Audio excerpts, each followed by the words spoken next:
Times news channel देख रहे आप सभी दर्शकों का बहुत बहुत स्वागत है। मैं हूं रमनदीप कौर। इस वक्त की बड़ी खबर आ रही है प्रयागराज से। क्या है पूरा मामला, देखने के लिए बने रहिए हमारे साथ। हर साल सितंबर के अंतिम रविवार को विश्व नदी दिवस मनाया जाता है। साल 2005 में इसकी शुरुआत हुई। इस बार ये 26 सितंबर को है। नदियाँ हमारे जीवन का अभिन्न है। नदियाँ जीवन दायिनी हैं। प्राकृतिक रूप से हमारे सारे जीव जंतु और प्राणी जल के लिए नदियों पर ही निर्भर हैं, लेकिन पर्यावरण में फैलता हुआ प्रदूषण नदियों के लिए अभिशाप बन गया है। कुछ नदियाँ अत्यधिक प्रदूषित हो चुकी हैं तो कुछ लुप्त हो की कगार पर हैं। ऐसे में नदियों का संरक्षण करना अति आवश्यक हो गया है। आइए आपको दिखाते हैं जिले की प्रमुख नदियों के हाल। जैसे कि बरगद घाट से आप देख रहे हैं, यमुना नदी में सीधा नाले का पानी गिर रहा है और जानते हैं जानकारों से क्या है पूरा मामला। यहाँ पर तो फिलहाल कोई मशीन उसने नहीं लगाई गई थी। तो ये गंदा पानी नाले का जाता है यमुना में, सीधा जाता है ये तो जमुना में। अभी तक सरकार के पास कोई जो है प्रॉपर योजना नहीं है। लोकल ही जो ससुर खरीदी नदी विलुप्त हो चुकी है, इसको जो है सीवरेज में मिला दिया गया। आपके बरगद घाट और ककराहा घाट पे भी आप देखें, सीधे नाले जो सीधे जा रहे हैं, मिल रहे हैं। आगे जो है सलोरी के पास भी सीधे नाले जो है गंगा जी में मिल रहे हैं। दरअसल जो STP जो सीवरेज ट्रीटमेंट प्लांट बना था वो 1991 की जनसंख्या पे बना था और बनते बनते वो 2011 की जनसंख्या और 2021 की जनसंख्या पे हो गया। तो 30 साल का जो डिफरेंस हुआ उससे जनसंख्या बढ़ गई हमारी। और हमारा भूजल दोहन जो उस टाइम जो था 280 mld का था और इस टाइम जो 540 mld का है। उसमें हमने जो योजना सरकार को भेजी हैं, उसमें एक योजना जो है किसी तरीके से रेलवे ने पानी लेना स्वीकार कर लिया है सीवरेज का, और ट्रेनों की धुलाई या प्लेटफार्मों की धुलाई में उसमें यूज मिलेंगे। कमलेश सिंह, पार्षद, नगर निगम प्रयाग। संगम नगरी प्रयागराज, जहां राष्ट्रीय प्रवक्ता सपा जूही सिंह द्वारा अब महंत नरेंद्र गिरी की मौत को लेकर CBI जांच पर सवाल खड़े किए हैं। साथ ही उन्होंने क्या कहा, आइए सुनाते हैं। ओवैसी को भी लेकर उन्होंने क्या टिप्पणी की, आइए आपको वो भी सुनाते हैं। हाई कोर्ट के सिटिंग जज सभी पहलुओं की जांच करते और फिर पूरा प्रकरण सामने आता समयबद्ध तरीके से। CBI फोकस्ड एक बिंदु पर जांच करेगी, जो भी उनका मैंडेट दिया गया हो राज्य सरकार से, और इससे खुलासा हो पाएगा कि नहीं हो पाएगा, इस पर एक प्रश्न चिन्ह है। ये जांच जो कर रही है अभी, क्या इसकी हाईकोर्ट को निगरानी करनी चाहिए? अगर CBI समय सीमा पे सही तरीके से जांच नहीं करेगी तो हमारी जिला कार्यकारिणी यहाँ खड़ी है, हमारा संगठन यहाँ खड़ेगा, हम इसका भी मांग करेंगे, राष्ट्रीय अध्यक्ष जी भी इसकी मांग करेंगे। अच्छा, ओवैसी जी कल आए थे वहाँ पर, उनके बारे में मैं कुछ जानती नहीं हूँ और मुझे नहीं लगता कि समाजवादी पार्टी उस पर कोई टिप्पणी भी करना चाहेगी। हम अपना काम कर रहे हैं और मजबूती से। संगम नगरी प्रयागराज में MIC मैदान पहुंचे लीगल सेल के अध्यक्ष आरिफ इकबाल ने मंच से सभा को संबोधित किया, जिसके बाद उनसे जब हमने बात करी प्रतापपुर से चुनाव लड़ने की, उनकी चर्चा तेज थी, तो उनने क्या कहा, आइए हम सुनाते हैं। प्रतापपुर से चुनाव लड़ने को लेकर क्या कहा आरिफ इकबाल ने। साथ ही अतीक अहमद की सीट से लड़ेंगे चुनाव, उस पर भी आरिफ इकबाल ने क्या कहा, सुनते हैं। ये भी चर्चा है कि आप प्रतापपुर से इलेक्शन लड़ रहे हैं। अगर पार्टी ने हमें मौका दिया प्रतापपुर से तो इंशाल्लाह, अभी जिस तरह बैरिस्टर सदुद्दीन ओवैसी साहब ने कहा कि हम लोग लीडर बनाने आए हैं, तो मैं पार्टी का 2015 से कैडर के रूप में काम कर रहा हूँ। प्रतापपुर की विधानसभा के अलावा मुझे लीगल सेल की जो बड़ी जिम्मेदारी मिली, पूरे उत्तर प्रदेश की लीगल की समस्याओं के साथ इलाहाबाद में जितने भी बड़े कांड हुए, रुदापुर, फूलपुर, मरियाडी, सबको मैंने लीगल लड़ाई लड़ी। हाईकोर्ट सारे स्टे बेल के अलावा प्रतापपुर की जनता के लिए मैं दिन रात वहाँ काम किया हो। अगर पार्टी समझेगी इस लायक आवेदन किया, अगर पार्टी मौका देगी तो इंशाल्लाह प्रतापपुर से लड़कर विधानसभा में पहुँच के गरीब मजलूमों की आवाज़ बनने का काम करूँगा। अहमद की सीट से लड़ेंगे और शाइस्ता पर भी उनकी पत्नी की सीट। चूँकि हमारी पार्टी के राष्ट्रीय अध्यक्ष लखनऊ के प्रेस कॉन्फ्रेंस में अनाउंस कर चुके हैं कि उनका परिवार जहाँ से चाहेगा उनको वो लड़ाएंगे, चाहे कानपुर हो, फतेहपुर हो, इलाहाबाद हो। वो पार्टी सुप्रीमो उनके बीच में शनिवार को प्रेस कॉन्फ्रेंस में पहले ही ब्रीफ किया जा चुका है। आज कौन आया था, किस तरह का कार्यक्रम हुआ है और क्या मैसेज देना चाहेंगे? आज कुल हिंद मजलिस इत्तेहादुल मुस्लिमीन के राष्ट्रीय अध्यक्ष वरिष्ठ सांसद लोकसभा भारत सरकार बैरिस्टर सदुद्दीन ओवैसी साहब आए थे और पूरे उत्तर प्रदेश में चूँकि 2022 में विधानसभा का चुनाव होने वाला, भागीदारी संकल्प मोर्चा के तहत पूरे उत्तर प्रदेश में हमारी पार्टी के सुप्रीमो रैलियाँ कर रहे हैं, कार्यकर्ताओं से मिल रहे हैं और संगठन का फीडबैक ले रहे हैं। पूरे उत्तर प्रदेश में जो 2022 में हम किंग मेकर की भूमिका में है और इस पर उत्तर प्रदेश की जो 2022 की सरकार बगैर MIM की भागीदारी की नहीं बनेगी। आरिफ इकबाल, अध्यक्ष MIM लीगल सेल, 257 भावी प्रत्याशी, प्रतापपुर, इलाहाबाद।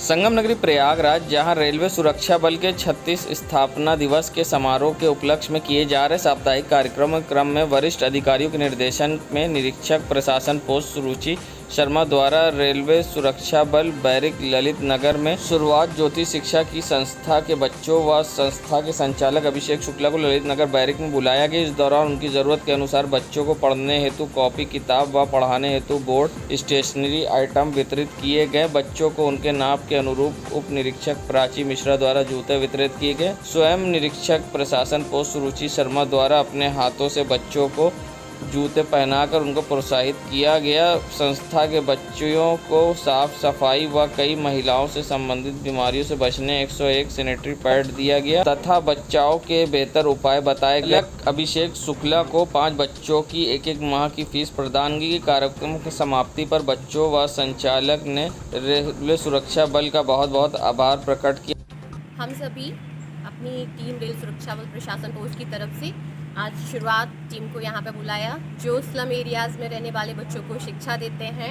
प्लस इसके अलावा जो स्लम एरियाज़ में कुछ बच्चियाँ हैं उनकी स्वच्छता संबंधी सारी चीज़ों को लेकर के पैड बैंक इन्होंने, प्रयागराज का पहला पैड बैंक इन्होंने खोला हुआ है प्रयागराज में। तो हम अपने उत्तर मध्य रेलवे के रेल सुरक्षा बल के प्रधान मुख्य सुरक्षा आयुक्त महोदय के निर्देशन में और आदरणीय वरिष्ठ मंडल सुरक्षा आयुक्त महोदय के कुशल निर्देशन में हम सभी लोग अपना रेलवे सुरक्षा बल का 37वां स्थापना दिवस सप्ताह मना रहे हैं। उसी के क्रम में हम लोगों ने आज इस NGO को यहाँ पे आमंत्रित किया और इन बच्चों को इनके स्टेशनरी आइटम, पढ़ाई लिखाई से संबंधित कुछ बोर्ड इत्यादि और 101 सैनिटरी पैड हम लोगों की तरफ से दिए गए हैं। और इसी के साथ हम लोग इनके 5 बच्चों की 1 माह की फ़ीस हम लोग इनको दिए हैं और निकट भविष्य में भी हम लोग कोशिश करेंगे अभिषेक और टीम अभिषेक की मदद करते रहें। संगम नगरी प्रयागराज के अटाले पर आज आयशा दिशा जैसे कई सामाजिक संगठनों ने असम में हुई बर्बरता को लेकर राज्य सरकार और पुलिस के खिलाफ प्रदर्शन किया और जमकर नारेबाजी की। उसी समय पहुंची लोकल पुलिस ने उनको समझा बुझाकर वापस भेजा। ये सवाल करने पर कि इनके ऊपर ऐसे क्रूर अत्याचार क्यों किया जा रहा है, तो जवाब आता है कि इन्होंने अवैध कब्जा कर लिया है, बाहरी लोग हैं। हम जानना चाहते हैं कि आपके पास क्या सबूत है। आजम खां और मुख्तार अंसारी से मिलने पर असदुद्दीन ओवैसी का बड़ा खुलासा। असदुद्दीन ओवैसी ने कहा, हमने पहले भी कहा था आजम खां के लिए दुआ करने के लिए, साथ ही उन्होंने वोट काटने वाली बात पर जानिए क्या कहा। हमने आजम खां साहब के ताल्लुक से जनता से अपील की, आवाम से अपील की कि उनके लिए भी दुआ करें क्योंकि वो भी जेल में है। अब उनके लिए तो समाजवादी पार्टी काम कर ही रही है। अच्छा, ये नहीं मालूम था उनको, अभी मालूम हो रहा आपसे। आप क्या करेंगे उनके आप लिए? क्या करेंगे? नहीं, हमको जो करना है आपको मालूम हो जाएगा। वो गुजरात था, लेकिन क्या आप बांदा जाएंगे मुख्तार से मिलने? अभी तक तो ऐसा कोई प्लान नहीं बना है, अगर बनेगा तो बता देंगे आप। आजम साहब से मिलने सीतापुर? अभी तो कुछ बना ही नहीं, बताएंगे आपको। अब हम जहाँ जाते हैं आप लोग आ ही जाते हैं ना, कहाँ जो आपका हमारा तो साथ ऐसा है, लगता है कि बहुत अच्छा साथ है। लेकिन ये बताइए साहब, आपको क्यों कहा जा रहा है कि आप वोट काटने आए? अब देखिए ना कि 2019 के लोकसभा के चुनाव में खाली 15 MP सीट जीत पाए सपा और BSP वाले, हम तो नहीं थे। आदरणीय राहुल गांधी हार गए, हम भी नहीं थे वहाँ पर। तो अब इसका जिम्मेदार कौन है? सपा के अखिलेश यादव के परिवार के 3 बड़े बड़े लोग हार गए, हम नहीं थे। तो फिर ये, और फिर बीजेपी अगर जीत रही है तो ये कभी ये नहीं कहते कि बीजेपी जीत रही है और ये लोग हार रहे हैं, तो जब हम आते हैं तो बोलते हैं मुस्लिम वोट डिवाइड होगा। अरे भाई आपकी हार किसकी वजह से हो रही है, खुल के क्यों नहीं कहते? मुसलमान तो वोट दिया ना आपको पार्लियामेंट के इलेक्शन में, डेटा है कि 75% मुस्लिम्स ने सपा को और बीएसपी को वोट दिया, 70% हिंदू भाइयों ने बीजेपी को, मोदी को वोट दिया। ये नहीं कहते ये बात हमको देखकर कहेंगे तो ये इनका एक हिपोक्रेसी है, ये अपॉर्चुनिज्म। संगम नगरी प्रयागराज में कांग्रेस नेता इरशादुल्ला ने आम आदमी पार्टी पर निशाना साधा है। कहा सिर्फ आप फ्री की बात कर रहे हैं और हमारी सरकार ने पंजाब में बिजली फ्री कर दी है। साथ ही कहा कि मेंढक की तरह बाहर आ गए हैं और अपनी उपस्थिति दर्ज करा रहे हैं कि हम भी चुनाव में हैं। आइए सुनाते हैं क्या कहा इरशादुल्ला ने। देखिए, आम आदमी पार्टी जो है तो जब चुनाव आया है तो उत्तर प्रदेश के अंदर तो ये बरसाती मेंढक की तरह निकल आए और अपनी उपस्थिति दर्ज कराने के लिए कि हम भी उत्तर प्रदेश में एक विकल्प हैं। हम ये पूछना चाहते हैं कि आप जो सम्मेलन कर रहे हैं जनता से जुड़े हुए मुद्दे पे आप क्यों नहीं बात करते हैं? आप खाली फ्री की बात कर रहे हैं। हमारी सरकार ने पंजाब में आपको फ्री करके बिजली दे दिया है, आप खाली बातें कर रहे हैं और काम कुछ नहीं कर रहे हैं। दिल्ली में क्या कर रहे हैं आपने? जिस तरीके से दंगा वहाँ पे हुआ उस दंगे के अंदर आप फेल हो गए।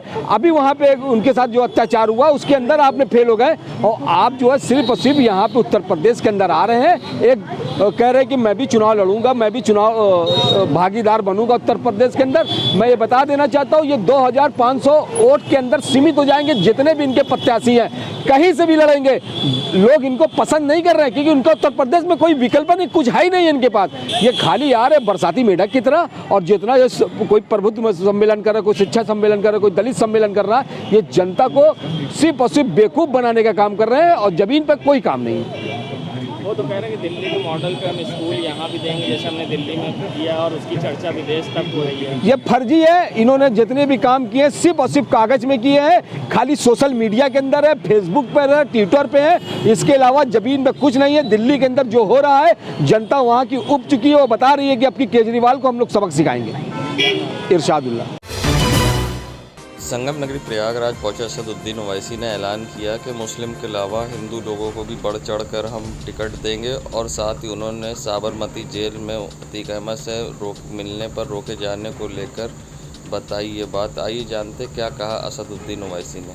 हम अहमदाबाद गए थे, इसलिए गए थे हमारे वहाँ पर कॉरपोरेशन में हमारे कॉरपोरेटर्स जीते अहमदाबाद में, गोधरा में, भरूच में, मोडासा में, और पार्टी का रिव्यू करने हमारे कॉरपोरेटर्स का काम कैसे चल रहा है।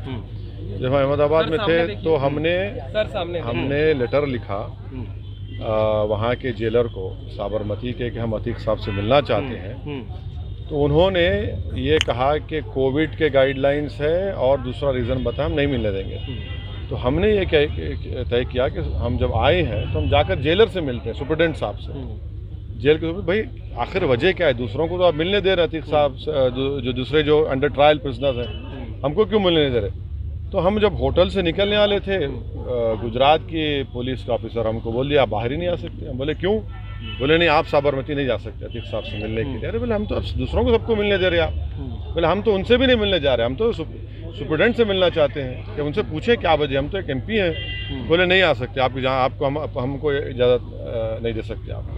तो वहाँ पे आपने देखा, आपने सबने दिखा, खासतौर से आप तमाम चैनल ने, कि काफ़ी बहस हुई, मुबाहिसा हुआ, फिर बाद में हम नहीं जा सके अतीक साहब से मिलने। अगर मिलता मौका तो हम ज़रूर जाके मिलते हैं उनसे। चलिए अभी आपने जो कहा है ऐसे में मुस्लिम के अलावा अरे बिल्कुल देंगे। कितनों को देंगे? क्या अगर हुआ तो बढ़ के देंगे, बिल्कुल देंगे, इसमें कोई इसमें शक न करके बिल्कुल देंगे। Okay, thank you.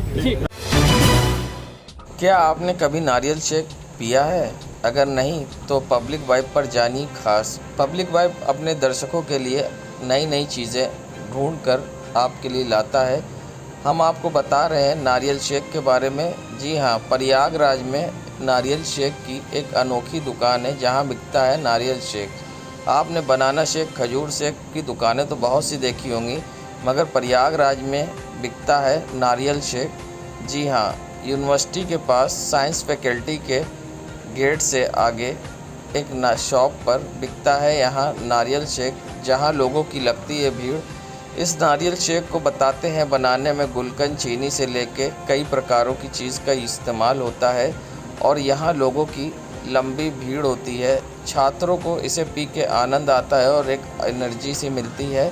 जिससे यहाँ छात्रों की ये एक अलग पसंद बना है नारियल शेक, जो कि प्रयागराज में एक लौती दुकान है नारियल शेक की, जो यूनिवर्सिटी के पास है।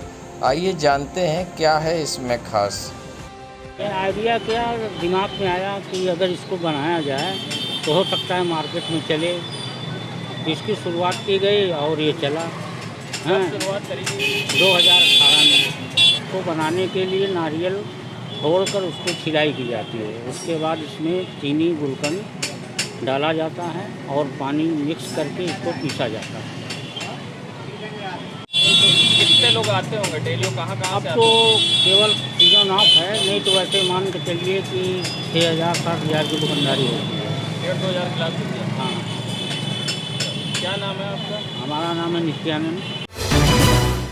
संगम नगरी प्रयागराज के संगम तट के किनारे ये बंधुआ के पास का नज़ारा है, जहां आप देख सकते हैं किस तरह से गंदगी के अंबार लगे हैं। और सबसे बड़ी बात, यहां आवारा जानवर के साथ आवारा पशु भी घूम रहे हैं और आवारा जानवर यहां गंदगी फैला रहे हैं। साथ ही कूड़े की ढेर में आप देख सकते हैं किस तरह से आवारा जानवर अपना भोजन तलाश रहे हैं और कूड़े और फैला रहे हैं, मगर जिम्मेदारों को इसकी परवाह नहीं है, क्योंकि दूर दराज से लाखों श्रद्धालु प्रयागराज आते हैं और मोक्षदायिनी गंगा में स्नान करने आते हैं। और साथ ही लोगों को आप देख सकते हैं गंदगी के अंबार से यहाँ बीमारी फैलने का भी खतरा मंडरा रहा है। कोरोना की तीसरी लहर के बावजूद संगम के पास आप देख सकते हैं गंदगी के अंबार लगे हैं और आवारा जानवर खुले में घूम रहे हैं और जिम्मेदार अनजान बने बैठे हैं। संगम नगरी प्रयागराज, जहां बागंबरी गद्दी में जांच के लिए पहुंची सीबीआई टीम दूसरे दिन भी लगातार जांच में जुटी थी, जिसके बाद कई अहम सबूत जुटाने में जुटी दिखी सीबीआई की टीम लगातार खोज पड़ताल में जुटी हुई थी। वहीं शाम तक सीबीआई ने अलग अलग जगहों पर जांच अपनी विवेचना चालू रखी और सबूतों को इकट्ठा करने में और जांच प्रक्रिया में देश दुनिया की खबरों के लिए world media times news channel को सब्सक्राइब करें।